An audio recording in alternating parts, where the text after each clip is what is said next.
Bismillahirrahmanirrahim. Assalamualaikum warahmatullahi wabarakatuh. Selamat pagi sekalian. Sekarang kita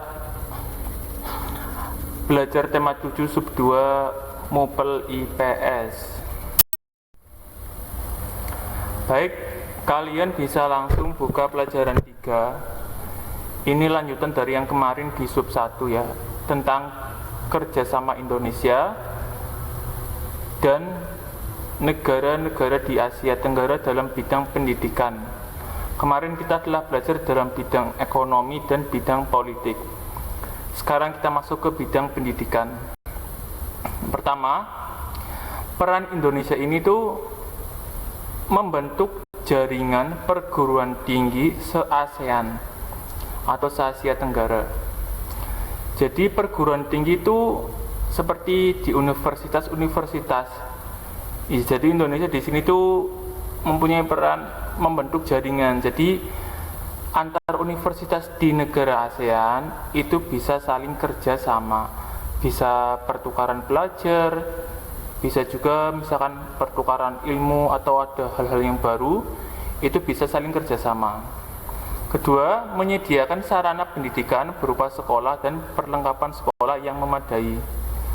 Ini salah satu peran Indonesia ya. Jadi sekolah-sekolah itu diberikan bantuan ya berupa perlengkapan dan peralatan sekolah agar yang belajar di situ itu menjadi lebih maksimal.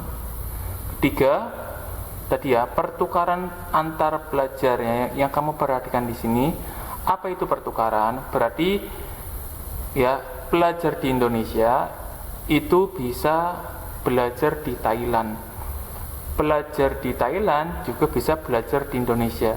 Ini bisa melalui pertukaran pelajar ya. Jadi yang belajar di Indonesia itu orang Indonesianya itu bisa belajar di Thailand, begitupun sebaliknya. Dan ini berlaku di negara ASEAN ya, sesama anggota ASEAN.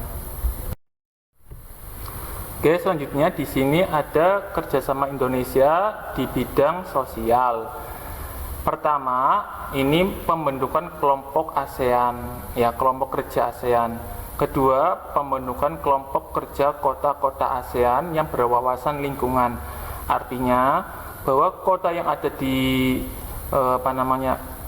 Asia Tenggara ini itu harus mengedepankan konsep yang ramah lingkungan ya. Jadi ketika membangun kota itu benar-benar dipertimbangkan dengan baik dampaknya terhadap lingkungan.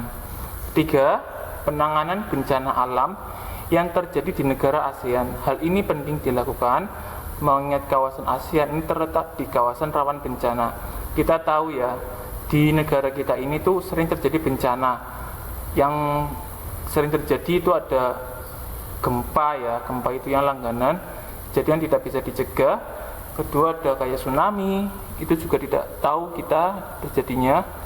Nah, ketika suatu negara terkena bencana, terutama di anggota ASEAN, maka negara-negara yang lain, ya sesama anggotanya, itu nanti membantu. Ya, ini gunanya kerjasama negara ASEAN di bidang sosial.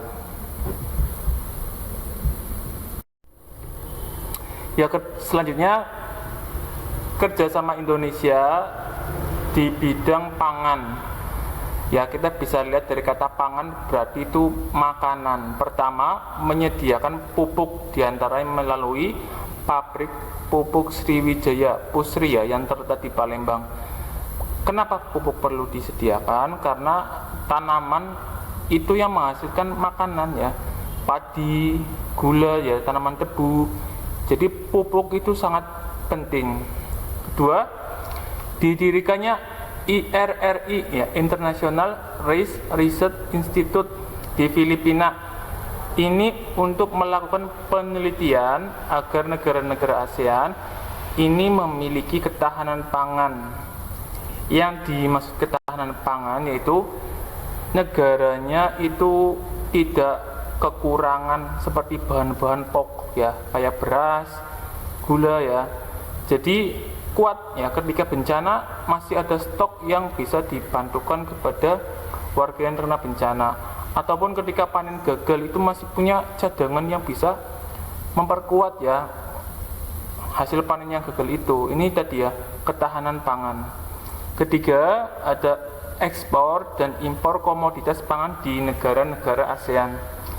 Ya, kita ekspor dan impor. Ekspor itu berarti kita menjual keluar negara-negara lain ya. Di sini negara ASEAN. Kalau impor berarti kita membeli barang dari negara-negara di luar negeri. Misalkan kita jual beras ke Malaysia, itu namanya ekspor. Terus contoh lagi, kita beli peralatan listrik dari Singapura, nah itu namanya impor. Dan pelajaran keempat ini tentang kerjasama Indonesia di negara ASEAN pada bidang sosial. Di samping itu ada lambang negara-negara ASEAN yang terdiri dari berapa itu? 10 batang padi itu ya, itu yang warna kuning, itu yang melambangkan anggota ASEAN. Nah, di bidang sosial ini pertama meningkatkan kesejahteraan dan perlindungan sosial di kawasan ASEAN. Kedua, mengurangi tingkat kesenjangan yang ada pada masyarakat negara-negara ASEAN. Nah, apa itu tingkat kesenjangan? Bisa saja di sini itu tingkat kesenjangan yaitu tingkat pengangguran di antara masyarakat negara-negara di ASEAN. Jadi gimana caranya kita itu membuka lapangan pekerjaan ya.